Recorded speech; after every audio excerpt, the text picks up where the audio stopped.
Hoje, então, saúde sexual e dor crônica. Saúde sexual e dor. Você, inclusive, fez um post, né, Mariana, Eu sobre fiz esse isso, tema. é esse tema. É um tema muito importante. Tem alguns estudos no mundo, né? Eu fui procurar um pouco da epidemiologia, porque é uma coisa que a gente conversa, mas nem sempre a gente sabe a epidemiologia, né? Se você for parar para pensar, se você for conversar com os nossos pacientes no dia a dia, de fato a gente percebe que é uma dificuldade da maioria dos pacientes. Mas não se fala muito sobre isso, não se procura, não é uma coisa que geralmente a gente pergunta, né? Logo de cara na anamnese, então não é de fato uma das nossas top preocupações. E às vezes a gente até conversa, o paciente reclama, mas nem sempre a gente procura realmente avaliar isso da forma correta e tratar da forma correta. Então eu fui buscar a epidemiologia no mundo, né? Eu encontrei alguns trabalhos, né? Eu encontrei um trabalho do Reino Unido, né? Que foi o que eu citei no meu post de hoje, que 73% dos pacientes com dor crônica avaliados no estudo de base populacional tinham alguma disfunção sexual. E daí disfunção sexual engloba várias questões, né? Ele não fala ali. Então, vai desde questões de libido até questões de dificuldade com ejaculação, disfunção erétil, até questão de satisfação e dor no ato sexual. E aí fui buscar dados no Brasil, né? Como a gente sabe, aqui no Brasil faltam muitos estudos, né, doutor André? Assim, muitas áreas aqui no Brasil, a gente ainda não tem muitos estudos, mas a gente tem um estudo, né, da doutora Thelma, da USP, né, que é uma pessoa, assim, que estuda muito, né, uma pessoa super conhecida no mundo da dor, super respeitada. E ela fez um estudo com poucos pacientes, mas ela estudou dois grupos, um grupo de pacientes com dor crônica, e o que eu achei interessante nesse estudo, doutor André, é porque Hum, ela não pegou pacientes assim, né, que você pensa que é o protótipo da dor crônica, quando a gente vai estudar dor crônica, a gente pensa logo em fibromialgia. Então, ela não pegou o protótipo da dor crônica, né, que é o paciente fibromialgia. Ela pegou pacientes com dores crônicas. Então, ela no estudo, ela pega pacientes com cervicalgia, pacientes com lombalgia, pacientes com enxaqueca e pacientes fibromialgia. E compara com o grupo controle, né, um grupo de pacientes sem dor crônica. E 75% dos pacientes no grupo dor crônica tiveram algum tipo de disfunção sexual. Também disfunção sexual, como eu disse aqui, abrangendo vários tipos de disfunção sexual, não sendo uma só. Então, a gente tem alguns trabalhos também, se procurar alguns trabalhos com lombalgia. E o que eu achei interessante nesse trabalho de lombalgia foi que nos trabalhos com lombalgia, até 84% dos pacientes tinham dores, né? E na maioria desse grupo, talvez até porque a maioria dos pacientes com dor crônica eram homens. como é que é? Então, esse grupo, talvez porque estava se falando de lombalgia. Mas Uhum. nesse trabalho, nós tínhamos 84% dos pacientes, de forma geral, tinham disfunção sexual, e no grupo, a maior quantidade de pacientes, eu não lembro direito, vou dar uma olhada aqui, ver se eu acho, eram homens. Né? Porque às vezes quando a gente pensa, né, em disfunção sexual, a gente pensa logo em mulher, em redução da libido e tudo mais. Mas nesse grupo, a maioria eram homens. Então é interessante a gente perceber que isso é um problema que afeta ambos os sexos, né? Não só as mulheres. Então, de fato, né, se a gente parar para pensar, vamos pensar assim, pegando o que teve maior prevalência, que foi o estudo do Reino Unido, 73%, sem contar esse da lombalgia, que foi 84%, a gente tem mais de 70% dos pacientes com dor crônica com disfunção sexual. Então, gente, por que a gente não está falando sobre isso? É um problema muito prevalente. 75%. E mal diagnosticado ou subdiagnosticado, subavaliado e, consequentemente, subtratado. Então, é um tema super importante. Deixado de lado, né, Mariana? Eu acho, talvez, né? Não é abordado, É, não é levado em conta. Nós então, temos que lembrar também que nós trabalhamos que ainda é muito forte, apesar de haver novas linhas de tendências aí, mas ainda é um modelo de tratamento biomédico clássico, digamos assim, né? Ou seja, o paciente chega com queixas, o arsenal que é oferecido para ele é em cima das queixas do paciente, e o médico que trabalha com pacientes com dor muitas vezes nem questiona se esse paciente ele está tendo alguma questão sexual envolvida ou não, e esquece que o paciente ele é um todo, aquela coisa toda que a gente fala nos cursos, que fala para todo canto, a gente vê no Congresso, mas na realidade, na prática, ainda é muito pouco abordado, né? Essas questões todas relevantes ao paciente, né? Como um todo. E a saúde sexual entra nisso aí. E são É várias as verdade. questões que envolvem essas limitações ou essas queixas relacionadas ao sexo, né, no paciente com dor crônica, né? Não só a dor em si, é aquilo que você falou, né? O desejo, é o libido, é um monte de coisa, né? Eu acho que isso que você falou é fundamental que a gente entenda, né? Porque falar sobre sexo é um tabu, né? A gente vive numa sociedade patriarcal. Você até brincou, né? Quando a gente começou, Mariana, escreveu esse tema, mas isso está no nosso inconsciente, né? As pessoas têm dificuldade e veem o sexo como tabu. Só que isso é fundamental que a gente converse sobre isso, que a gente Mas não foi traga uma isso. escolha quando você estava em Paris, Não Mariana? foi uma Fala pra gente. escolha, não foi uma Tá escolha. bom? Bom, Todos os temas estão definidos, tudo bem, estão tudo bem. definidos. Olha a sua planilha. Tá bom. Mas porque isso afeta a vida do paciente, né? Então, assim, a gente simplesmente ignorar isso, ignorar esse assunto, isso tem um impacto profundo na vida do paciente. E tem as duas questões, né? Eu acho que é um impacto profundo quando a gente não trata, quando a gente subavalia, quando o paciente não fala e quando a gente não pergunta, porque muitas vezes a gente está causando esse problema. A gente vai conversar sobre isso, claro que, assim, quando o paciente tem dor, ele tem várias questões que a gente vai conversar aqui, várias questões que, né, estão atrapalhando essa vida sexual, com certeza, mas a gente também pode estar atrapalhando. Então, a gente também pode prescrever medicamentos que têm como efeitos colaterais algumas questões que podem piorar muito a vida sexual desse paciente. Então, assim, a gente está sendo negligente, né, de não perguntar, de não trazer isso para a mesa, de não conversar, de não avaliar essa questão. Então, acho que isso é fundamental, isso que você falou, da importância da gente realmente avaliar isso, né, da gente perguntar e da gente fazer uma busca ativa. Mas você acha que falta o quê para o médico, Mariana? Você acha que falta... Eu vou dizer para o médico mesmo, assim, porque acaba que o médico ele é o que liga tudo isso aí, inclusive a sociedade. Você acha que falta o quê para essa abordagem? É a formação do médico, entende? É o desconhecimento. Eu acho que é um pouco dos dois, mas eu acho que o pior é exatamente o que você falou, assim, né, que a gente, todo mundo que trabalha com dor, principalmente, né, claro que, de uma forma geral, toda a medicina se fala isso na faculdade, mas eu acho que em dor as pessoas talvez tenham despertado mais para isso, né? Que a gente precisa tratar o ser humano de forma integral. Então, assim, qualquer curso de dor que você for fazer, qualquer pós-graduação, você vai realmente ouvir as pessoas falando isso o tempo inteiro. Mas, na verdade, nem mesmo os professores, as pessoas que estão ensinando, as pessoas que estão ali, fazem isso. Eu conheço pouquíssimas pessoas que realmente tratam as pessoas de forma integral. Eu passei por grandes instituições, tive grandes professores, mas eu só fui realmente ver uma abordagem integral ao paciente com dor crônica aqui na Reside. Eu já falei isso com o André várias vezes, realmente eu admiro ele demais por ele ter conseguido fazer isso aqui na Relíquia. E eu acredito que a gente faz isso mesmo aqui. A Bruna falou que a internet caiu, a minha internet caiu? Não, A você está dela, né? hoje tão Não, bem tá... aí. Eu acho que está a Então tá. internet ideal. Mas segue o bonde aí. Então, eu acho que realmente, assim, uma das coisas que me traz uma felicidade muito grande é a forma como a gente aborda os pacientes aqui. Então, eu acho que isso é uma coisa que faz muita diferença. Eu acho que realmente que as pessoas não fazem isso, né? Embora a gente leia no livro, embora as pessoas façam, embora a gente aprenda no curso de pós-graduação, embora a gente aprenda na faculdade, as pessoas não fazem isso de forma integral. As pessoas falam, mas não Fabiana, fazem. Então, querida.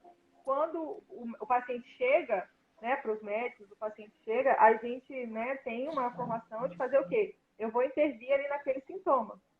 O paciente tem dor nas costas, então nós que somos médicos intervencionistas, nós que temos uma formação intervencionista, vou botar uma agulha ali nas costas. Vou bloquear aquilo ali, vou fazer uma proloterapia, vou fazer um bloqueio diagnóstico, vou fazer uma risotomia, vou fazer uma radiofrequência e vou resolver o problema desse doente. Então você só está olhando isso, qual que é o alvo? Então você vai fazer exame físico, você vai fazer anamnese, qual que é o alvo? Onde que eu posso colocar uma agulha ali? A sua cabeça, ela muda, né? Ela vira a chave para isso, procurar um alvo. Então você não está ali querendo saber como é que está, se esse paciente come bem, se você dá fala para ele, olha, vou fazer esse procedimento aqui, mas você tem que ir no nutricionista, você tem que ir no psicólogo, você tem que ir na fisioterapia, tá bom? Então, assim, você até fala, mas assim, mas vamos fazer esse bloqueio remédio aqui que vai dar certo. Então, assim, você não está realmente preocupado, né? A gente não é ensinado, né? A gente não é treinado para fazer isso, é realmente tratar esse ser humano de forma integral. Então, isso é um treinamento que eu acho que a gente tem que ter, que falta, e que eu acho que a gente vem desenvolvendo aqui de uma forma verdadeira, de realmente olhar para esse paciente como um ser integral. Então, assim, eu procuro, né, o doutor André, a gente sempre procura realmente saber da vida dos pacientes, né? Saber como é que eles estão, saber como é que está e realmente explicar para eles a importância de cada um desses fatores, a importância fundamental de cada um desses fatores na vida e no tratamento deles, porque é isso que faz a diferença. É a gente saber realmente como é que está funcionando aquele indivíduo, a integralidade daquele indivíduo, de entender realmente a vida daquele indivíduo, como cada componente está, né, contribuindo para a dor daquele indivíduo. Então, eu acho que é isso. Eu acho que é muito da nossa formação mesmo, sabe, doutora? Então, ninguém acha que é importante isso. Então, acho que quando o paciente chega com dor aqui, você está procurando um alvo, né? Você não quer saber como é que está a vida sexual dele. É um erro. Isso aí é o modelo bem clássico da medicina, que é o biomédico, né? Ou seja, você dá uma queixa, toma um remédio que gera uma disfunção, esse medicamento, por aí vai. Eu tive até uma discussão interessante com um paciente hoje aí no consultório, uma nutricionista, mas eu vou levar isso aí para falar um pouquinho mais para frente sobre essa discussão. Mas antes, eu queria que, assim, eu ia deixar isso para depois também. Mas a Fabiana é uma pessoa muito querida, a gente sabe que a live ela é longa e às vezes as pessoas assistem depois, uns entram agora, uns acompanham depois no podcast. Aproveita, deixa seu like, manda a live para alguém, esse é o momento de participar também. Mas a Fabiana, ela trouxe aqui alguma coisa que eu vou pedir para você abordar também. A Mariana, ela estuda muito, ela é sagaz, assim, a bichinha, eu vou te falar, ela dorme com artigo e acorda com artigo, um em cima do outro, assim, o tempo inteiro e tal.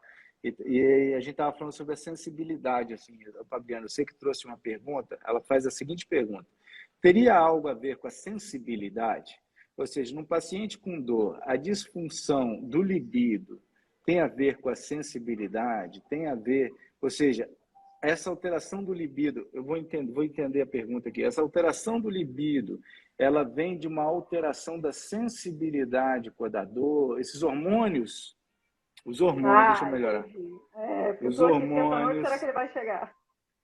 Eu estou tentando bolar aqui a questão aqui para fazer mais, para você poder fazer aquela resposta linda, para fazer um nugget depois e tal. Os hormônios, eles alteram a sensibilidade da dor? Os hormônios sexuais, eles alteram a sensibilidade da dor? Não, não é isso que ela perguntou, não, mas eu posso... não, ela perguntou agora, ela falou outra coisa.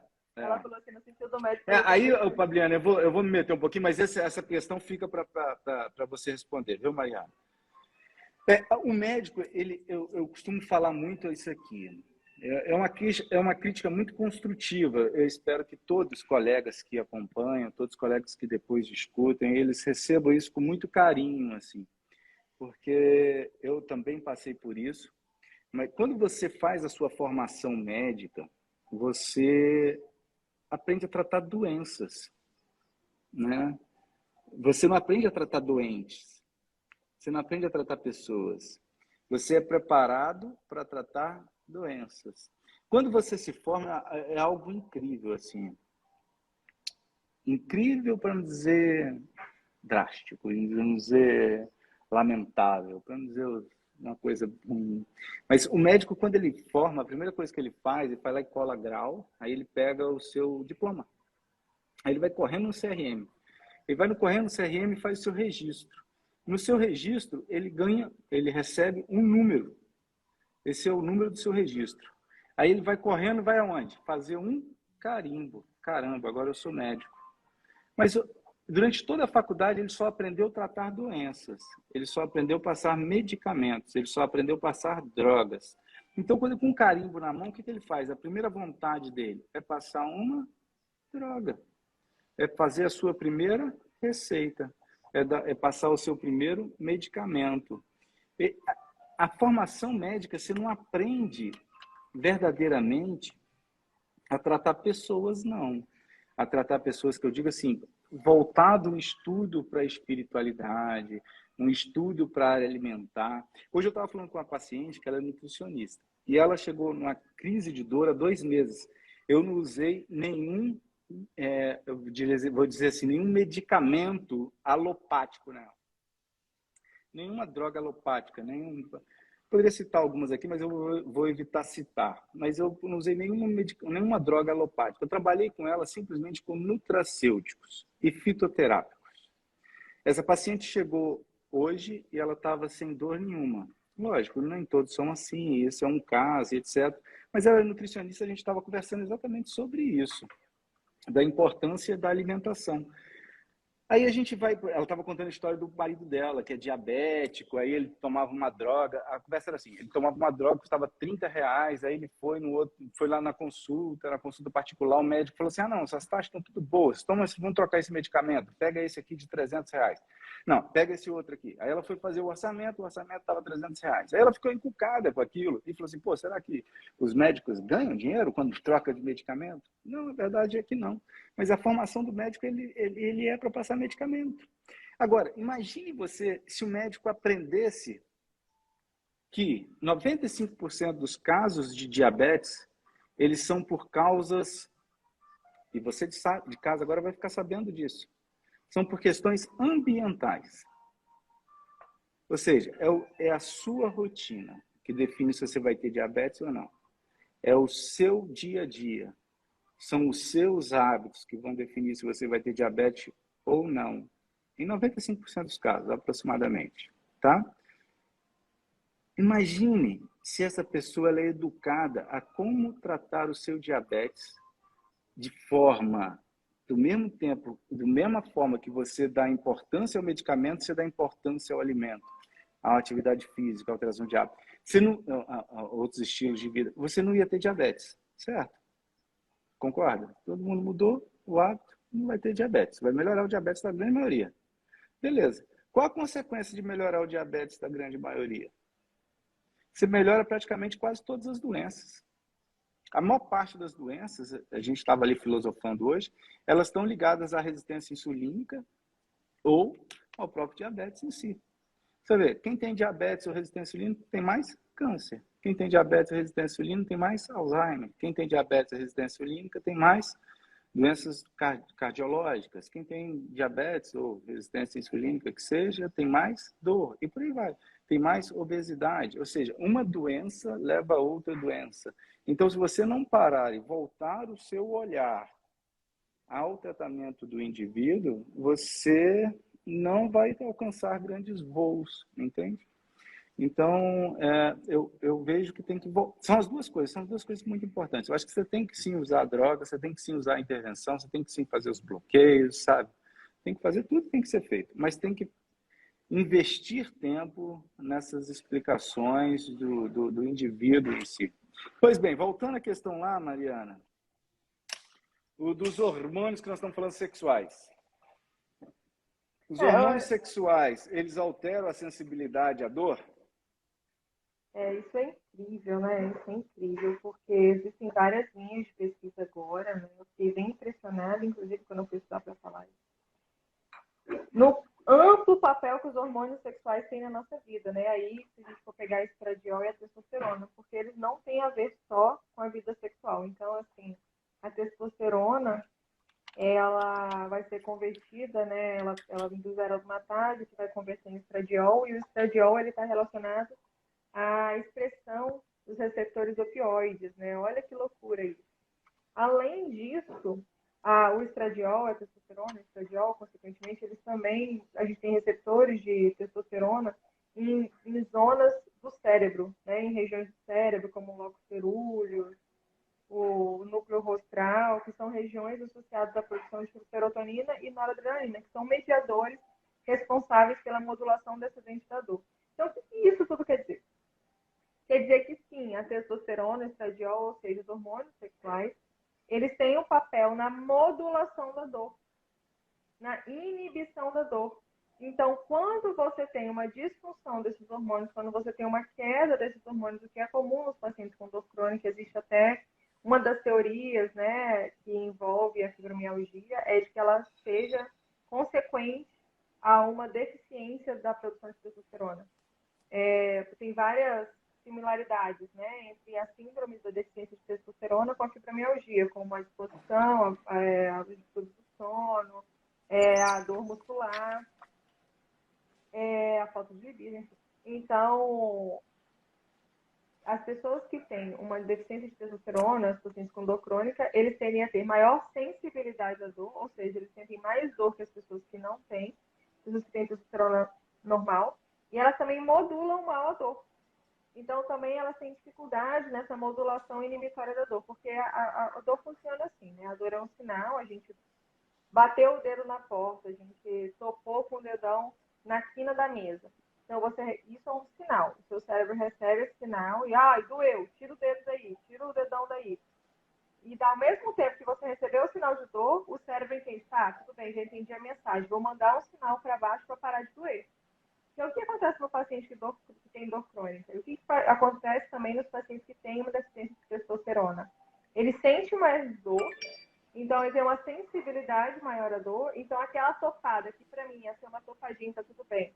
Para o paciente que tem uma deficiência de testosterona, ele sente mais, ele acha que é uma topada, nossa, a maior topada da vida, não estou conseguindo lidar com essa topada, uma topada que representa muito mais do que representaria. E ele também, esse sinal de pode parar de doer, não tem. O cérebro dele não consegue fazer. Então, ele sente mais dor e ele inibe mal a dor, né? Ele tem uma modulação descendente pior da dor. Então, os hormônios sexuais, eles têm um papel super importante na modulação da dor. A gente, inclusive, tem, né, um dos tratamentos hoje para fibromialgia, não é um tratamento, né? Vamos dizer assim, uma das linhas, né, de tratamento, uma das possibilidades terapêuticas para fibromialgia é a reposição de testosterona. Né? Tem vários trabalhos mostrando que a reposição de testosterona Importante aqui, Mariana, que eu vou colocar aqui. Benefício. Talvez a maior parte dos médicos, inclusive, eu acho que não sabe disso. Nem médico, né? Apesar que testosterona, se eu perguntar aqui para a mulherada o que tem mais no corpo dela, se é testosterona, estrogênio e tal, elas vão pensar que testosterona tem no corpo delas muito pouquinho, que a maior parte é só hormônios estrogênio e progesterona. E não é verdade não, viu? A mulher, um dos principais hormônios circulantes no sangue dela é a testosterona, né? Então, a testosterona ela é muito importante na mulher, tem muitas funções. Porque às vezes pensa assim, a testosterona é um hormônio masculino. É um hormônio que define muitas coisas dentro do sexo masculino, mas, entretanto, todavia, ele é um hormônio muito importante na mulher. E a concentração dele no sangue da mulher é muito alta, não é baixa. E em algumas mulheres, aí você vai ter aqui uma divisão de testosterona, virando estradiol, virando DHT, que a DHT é uma testosterona mais potente, estradiol é o estrogênio mais potente. Aí nós vamos chegar aqui numas questões que algumas mulheres vão ter mais testosterona no sangue do que o próprio estradiol. Isso também não quer dizer muita coisa, não. Mas é só por questões de curiosidade eu trouxe isso aqui. Porque eu estava conversando se você parar a dias por questão de um paciente. Se você parar para pensar que a gente tem receptores de testosterona no cérebro, olha só que doideira. Onde que você ia imaginar? Eu fiquei muito surpresa quando eu comecei a estudar essas coisas. Que você tem receptores de testosterona no cérebro. Você vai se surpreender muito com a vida ainda. Nós vamos nos surpreender muito com a vida ainda. Você tem receptores de testosterona em locais, né, destinados à produção de locus cerúleo, é um dos principais locais de mediação descendente da dor, de produção de noradrenalina. Uma loucura, e a gente tem receptores de testosterona lá, e esses receptores de testosterona são fundamentais para a modulação descendente da dor. Mas, assim, a gente tem muita coisa envolvida, né? Eu acho que, assim, os hormônios são uma questão, a gente tem outras disfunções hormonais que podem estar envolvidas, né? Tem a discussão da própria serotonina, né? Que a gente sabe que é um problema nos pacientes fibromialgicos, pacientes com dor crônica, que também está relacionado à falta de libido, né? Está relacionado a esse desânimo, né? Essa falta de libido, a depressão, tudo isso tem muito a ver. Agora, a gente tem que falar que tem várias questões envolvidas na disfunção sexual. Gente, tem uma pessoa perguntando se a testosterona de 496 para homem tá bom. Acho que não, mas tá bom. Depois a gente conversa sobre isso. Então, a gente tem várias questões hormonais, entendi, que estão envolvidas, né, que a gente precisa falar. Mas eu acho que, assim, uma das questões que a gente tem que são mais importantes também, fundamentais, é a questão dos efeitos colaterais do medicamento. E é isso que o doutor André está falando, como que às vezes a gente vai intervir num paciente, a gente vai colocar um remédio para um paciente, a gente vai dar uma medicação, uma substância que não está ali e que a gente vai piorar a situação do doente. Né? Então, assim, muitos Isso aí que você falou é medicamentos... muito, muito legal. Eu vou te cortar porque eu acho que isso aí é muito legal. As drogas, cara, eu, eu, eu tenho o prazer de poder ministrar aulas para alguns laboratórios, mas sempre que eu vou, eu sempre gosto, no meio das aulas, ainda falar das outras coisas também que as drogas produzem, né? E quando a gente fala de hormônio, em caso de dor, eles atuam diretamente. Só respondendo a questão anterior ali, testosterona, vamos lá. Testosterona no homem. Você vai olhar o par... Existe coisas dentro do seu padrão de exame, vamos lá, que você quer mais perto do máximo e outras que você quer mais perto do mínimo. Beleza? Vamos lá. Eu sei que a insulina é um hormônio pró-inflamatório. Eu sei disso. Os estudos mostram, todo mundo já sabe, isso aí é mais que sabido. Então eu pergunto para você, eu tenho um hormônio que ele vai inflamar seu corpo. Você quer que ele esteja lá na sua referência, mais perto do máximo ou mais perto do mínimo? Certamente, você é um cara sabido, você vai falar assim, não, ele vai me inflamar, ele vai me fazer ter mais dor, ele vai aumentar a minha chance de ter câncer, de ter problema de Alzheimer, de ter impotência sexual. Então eu quero ele baixinho no sangue.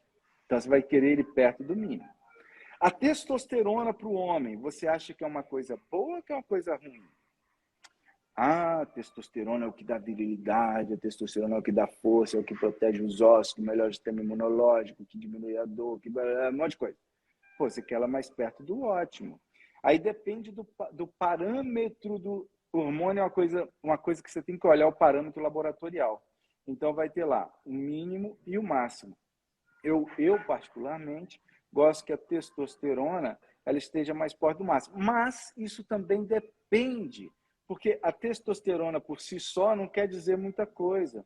Porque você tem que ver que a testosterona que você mede, ela não é funcionante. Tem que ver a testosterona livre. A testosterona livre é funcionante. Mas aí você não adianta ver só a testosterona livre. Você tem que ver os outros hormônios envolvidos, você tem que ver, aí vai, você tem que, porque não funciona sozinho. Ou seja, um hormônio está ligado no outro, sabe? Assim, um hormônio, ele estimula o outro com a conversão de outro ou não, eles trabalham em comunhão, de forma conjunta. Então, não dá para avaliar, você vai, minha testosterona está em 500, ela está boa ou está ruim?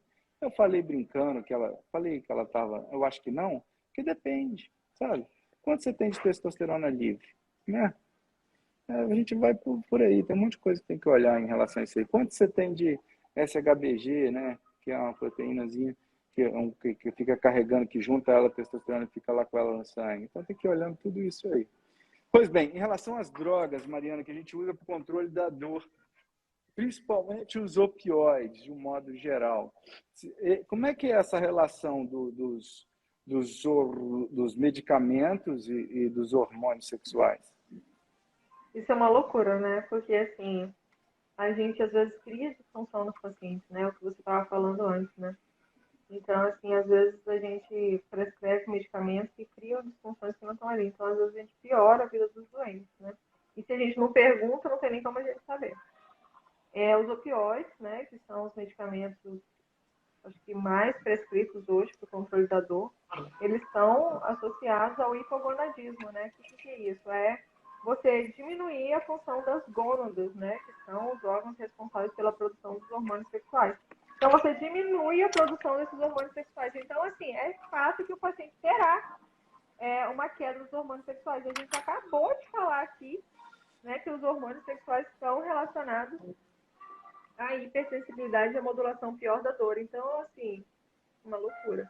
Fora isso, se a gente pensar nos opioides, a gente tem outras medicações que também são super prescritas, né, para o controle da dor, como os anticonvulsivantes e os antidepressivos. Então, a gente tem aí, da classe dos anticonvulsivantes, a gente pode citar a pregabalina, da classe dos antidepressivos, a gente pode citar a duloxetina, duloxetina, que são medicamentos muito prescritos, né? Se a gente tem pacientes com dores crônicas aqui nessa live, com certeza um ou outro eles devem fazer uso. E a Fazer duloxetina, uso ela dele? faz Eu passo muita. Tá, duloxetina. Sim, desculpa. duloxetina. A duloxetina, ela tá, e a gente vê muito, né? Não sei, doutor André, mas eu costumo perguntar, e a gente tem muito paciente que tem um retardo da ejaculação, às vezes até tem dificuldade mesmo, tem até anosgarnia, que é a ausência de orgasmo. E os pacientes que usam pregabalina também têm muita sensação com disfunção erétil. O opioide também está associado à disfunção erétil. Mas, assim, a incidência de disfunção erétil com opioide é em torno de 40%. Assim. Agora, o hipogonadismo é, tipo, muito frequente, né? É uma coisa que os pacientes que fazem uso crônico de opioide, eu não sei nem se é um efeito colateral, é quase que um efeito esperado, né, do opioide. E com a duloxetina também eu não sei qual que é a frequência, mas é muito frequente. A gente vê muito o retardo na ejaculação, Principalmente no dificuldade na homem. ejaculação. Muito. Então, é super frequente. Então, eu acho que muito grave isso, né, doutor André? A gente está prescrevendo medicações com esse impacto na vida sexual dos doentes e a gente nem está perguntando ou conversando sobre isso. Tudo eu acho que é questão de custo-benefício, sabe? Assim, eu coloco tudo na balança. Eu vejo muita situação do paciente no momento, entro com a droga, mas eu acho que o importante é você entrar com a droga, eu acho que o importante é você educar seu paciente e você ter um planejamento estratégico para a saída da droga, né? Então você entra, educa, o paciente entende o que ele tem que fazer, e nós vamos fazer um planejamento estratégico de sair da droga, não ficar com ela ad eterno. Ad eterno você vai pagar um preço muito alto. Como se paga um preço muito alto com anticoncepcional oral que se toma durante muito tempo, inclusive pacientes que fazem uso de anticoncepcional oral, que tem baixa taxa de testosterona, tem mais dor. Então isso aí tem que ser avaliado, tem que ser conversado. O médico ele tem que ter noção disso, cara. Tem que ter noção para bater um papo. Se ele não tiver noção, ele vai deixar de tratar muita gente, entendeu? Não, Tem que isso que ter. você falou E hoje o agora, eu paciente e a acho. gente. Isso que você falou agora eu acho muito fundamental. Acho que a gente tem até que parar um pouco e falar sobre isso. Porque você falou uma coisa que é super importante, o médico tem que saber sobre isso. Da complexidade que é tratar a dor crônica, né, doutor André? Porque, assim, para pensar o que a gente está falando aqui, a gente está falando de como a disfunção de testosterona tem um impacto na dor crônica. Como que só, né, se você pegar uma coisinha aqui, né? O paciente que tem uma testosterona baixa pode evoluir com dor, pode evoluir com fadiga, cansaço, tal. Aí você pega e vai falar assim, não, vamos falar de hipovitaminose D, vamos falar de inflamação sistêmica, vamos falar de hipotireoidismo, vamos falar de tudo que envolve você tratar dor crônica. Então, assim, gente, não tem como você tratar dor crônica, você tem uma dor lombar, você tem fibromialgia, você tem dor generalizada, de achar que é uma coisa simples, ou de achar que é um remédio mágico, um procedimento mágico que vai resolver o seu problema. E de uma outra forma, não tem como a nossa educação médica contemplar isso também. Né? A gente precisa mudar o nosso modelo biomédico em tudo que está relacionado. Fora que a gente nem começou a falar aqui, né, doutor André, da questão da saúde mental, né? Que também é fundamental e está super presente, né, nesses casos, né? Não só permeando a dor crônica, mas permeando também a saúde sexual. Eu falo muito dessa parte da medicina que eu gosto sei lá, eu falo mais de funcional, ou seja, você pega um negócio que não funciona, você vai dar ali alguns elementos para ele funcionar. Né? Eu não chamo de integrativa, sei lá o nome que você quiser dar para esse trem, mas o importante é que o paciente fique melhor. O seguinte, assim, eu gosto de falar disso. Eu gosto porque as pessoas realmente melhoram. Assim. Eu esqueci o que eu ia falar, que eu anotei aqui, fui rabiscando e acabei esquecendo para onde eu ia levar essa conversa de agora. Assim, né? Eu perdi o fio da meada aqui. Mas isso acontece um pouco. Assim. Pois bem, Não, a gente não sei estava o que falando da contar. complexidade que é tratar dor crônica, porque, gente, olha só, pensa em todos os casos de dor generalizada que existem. Gente, isso é insano. Ah, sim. Isso é insano, assim, sabe? Se você parar de pensar, porque a gente está falando aqui só de uma questãozinha, né, que é a questão da testosterona, mas a gente tem tanta coisa que pode causar dor E não é generalizada. só a testosterona, não, pô. É o estrogênio, é o estradiol, é o hormônio do crescimento. Sim, Fugindo um pouquinho dos... Você mesmo trouxe para a gente hoje de manhã um estudo falando da resistência insulínica. Eu vou até pedir para você explicar isso. E a correlação... É hormônio, insulina. É hormônio. A relação dela com a enxaqueca.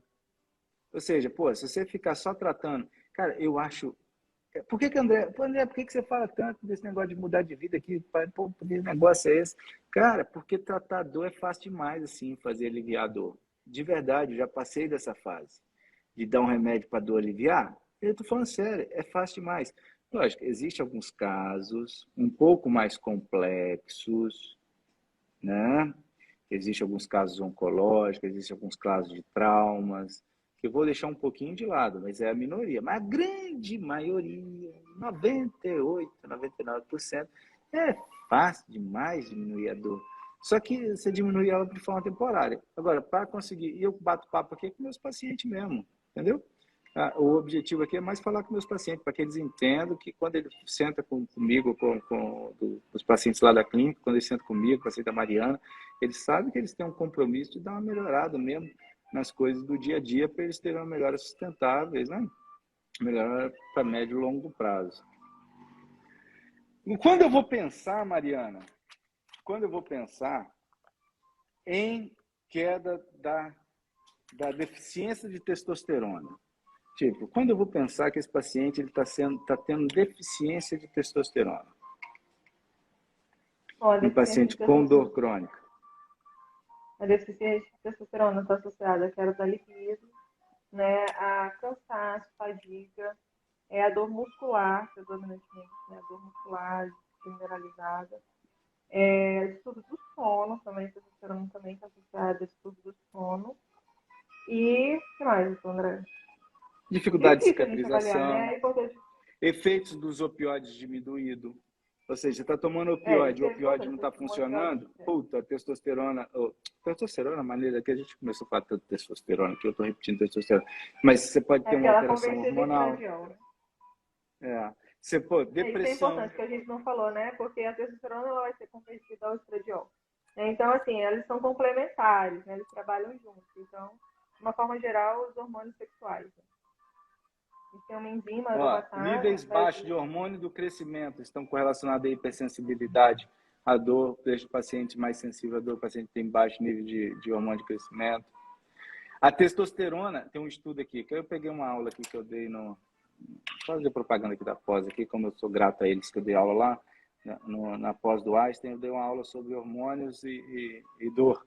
A testosterona é suprimida em quase 50% dos homens que usam testosterona. Então, opioide, quer dizer, né? paciente... Opioide. Paciente que usa opioide, 50% dele, ou seja, de cada dois, você e o seu amigo, os dois usam opioide. Se Ou não for você ou seu você amigo. queda de libido, é ele, é um dos dois, 50%, entende? Vai ter queda dos hormônios da testosterona no paciente com uso de opioide. Então, você deve fazer a monitorização desses níveis de testosterona, fazer a suplementação ou estimular eixo nos pacientes com Necessário. essas questões envolvidas. E Hã? isso é o que eu falei, né? A questão da hipogonadismo, né? Que é a queda dos hormônios com uso de opioide, eu nem sei se é considerado um efeito colateral tanto quanto um fato, né? Porque, assim, é um efeito adverso, um efeito esperado. Isso é tão pesado, né, doutor André? Tão profundo e tão verdadeiro, que quando a gente vai tratar a criança com dor crônica, opioide é meio proscrito. Você tem que pensar muito bem, assim, né? É um dos remédios que você tem que pensar muito se você vai entrar ou não. É um remédio quase terceira linha, né, no tratamento da dor pediátrica por causa disso. Porque você vai ter um atraso da puberdade dessa criança, você vai atrapalhar o desenvolvimento sexual dessa criança, um fato. Né? Então, assim, essa questão do hipogonadismo com as pessoas que tomam opioide é real. Aí, ó. O estudo, randomizado duplo cego, 84 pessoas. Todas tinham testosterona abaixo de 350. Durante 14 semanas fizeram o uso da testosterona gel aplicada. Uma dose aqui, que aí a dose eu não vou falar. Aí o que que mostrou? Que a terapia com o uso de testosterona tópica nesses pacientes que faziam parte do uso, dos que usaram a testosterona, teve uma melhora no quadro de dor, na melhora no desejo sexual, na melhora da composição corporal, na melhora dos sintomas cognitivos, na melhora da disposição. Ou seja, tem que pensar, quem trabalha com dor crônica, profissional da área de saúde, ele tem que avaliar o seu paciente e pensar, sim, na reposição ou na estimulação do eixo. Eu não estou falando para sair passando testosterona, não, porque eu também, se você for ver, a maior parte dos pacientes, eles não fazem uso de hormônio. Alguns fazem, mas a uma grande parte não. Às vezes só o estímulo ou só o manejo da droga, às vezes a retirada da droga já ajuda. Tudo isso tem que ser pensado. Então, basicamente é isso. A gente falou muito disso hoje, mas não falou daquela... Vamos deixar isso para outra, eu acho que deve ser tema de live que você deve ter colocado aí. Uma das questões que poderia ser abordada é a dispareunia, né? Verdade, verdade. Eu pensei que você ia Hoje até falar uma pessoa sobre me isso. mandou mensagem. Hoje até teve uma pessoa que me mandou mensagem. Eu pensei que a gente deveria convidar realmente sobre fisioterapia pélvica e dispareunia, né? Dispareunia é a dor durante a relação sexual, né? Quem não sabe o que é dispareunia, explica. É a dor durante a relação sexual, né? Principalmente mulheres, né? Eu acho que fundamentalmente mulheres, não sei de relato de dispareunia em homens. E realmente, e na maioria das vezes está associado a disfunções do assoalho pélvico, né? Dor miofascial na região pélvica. E é engraçado não, mas é assim, curioso, né? Como também é um assunto que se fala pouco, né, doutor André, assim, essas disfunções do assoalho pélvico. E a fisioterapia pélvica tem um resultado fantástico. Então, acho que é uma coisa que a gente pode abordar, sim. Mais pra frente, é um assunto bem interessante. Eu pensei que você E ia às vezes falar as hoje. mulheres passam, às vezes as mulheres passam anos, né, sem saber o porquê, né, dor miofascial no assoalho pélvico, dor miofascial, às vezes durante a relação, às vezes mesmo sem sentem dor referida na virilha, dor referida em outros lugares e não sabem que é por causa do assoalho pélvico. Também é muito comum em pacientes com endometriose, Isso né, é que é uma assunto outra... sério pra caramba, cara. Isso aí, Isso pô, muda imagina, a muito. mulher tem dor, pô, ela fala com o marido que tá sentindo dor, que é desconfortável, o cara muitas vezes não entende, não, entende? Ele acha que, pô, talvez ela esteja mesmo negando, né? Então isso aí tem que... E tem tratamento, né? Tem como melhorar Tem bastante tratamento, esses né? quadros de A dor. fisioterapia pélvica, ela ajuda muito, né? A terapia também. Se a gente está falando de dor miofascial do assoalho pélvico, mas se você for falar em endometriose é um pouco mais complicado. Mas mesmo assim, a gente tem alguns bloqueios, alguns procedimentos que a gente consegue fazer que ajudam muito a vida das mulheres, né? E isso que você falou é uma coisa super importante. Mesmo as pacientes que não têm dispareunia, essa questão da negação, né? Essa questão do desconforto, mesmo que não seja dispareunia, isso é realmente uma das queixas mais frequentes das mulheres com dor crônica. A gente não chegou a falar, né? Que eu falei que é realmente um pilar fundamental dessas questões, que são as questões psicológicas associadas a tudo isso. Então, você tem as pessoas com dor crônicas, elas já têm conflitos no relacionamento, né? Porque realmente a dor crônica toma muito da vida social das pessoas, né? São pessoas que tendem a ter um isolamento social maior, tendem a ter restrições da vida social, tendem a ter restrições da vida do trabalho, da capacidade produtiva. Elas acabam desenvolvendo comorbidades psiquiátricas, como ansiedade e depressão. Então, tudo isso influencia muito no relacionamento, né? E também a questão sexual influencia muito no relacionamento. Então, isso é uma das questões que está também super associada com as disfunções sexuais, que é a questão da falta de apoio e compreensão do parceiro. Tem Né? que Que foi uma levar coisa para que consulta junto. às vezes o parceiro não entende, de fato, né? Todas as questões que estão associadas. E é muito complexo, né, doutor André? Você vê que não é uma coisa só, né? Você tem sempre que olhar o todo.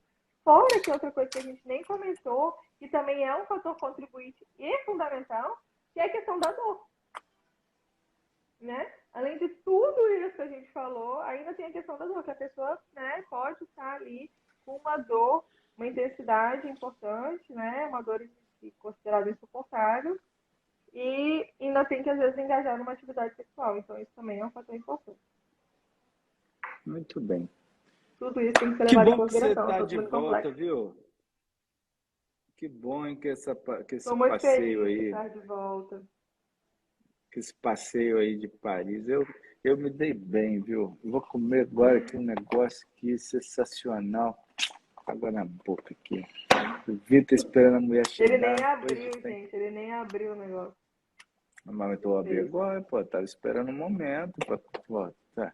Você acha que eu ganho uns trem chique assim, ó? O negócio foi fundado em 1862. Você viu, Isso né? aqui você me contou a história. Você pode resumir a história aí? Não, eu não Olha sei o a história, tempo que eu não. Tem que cheguei. ler aí.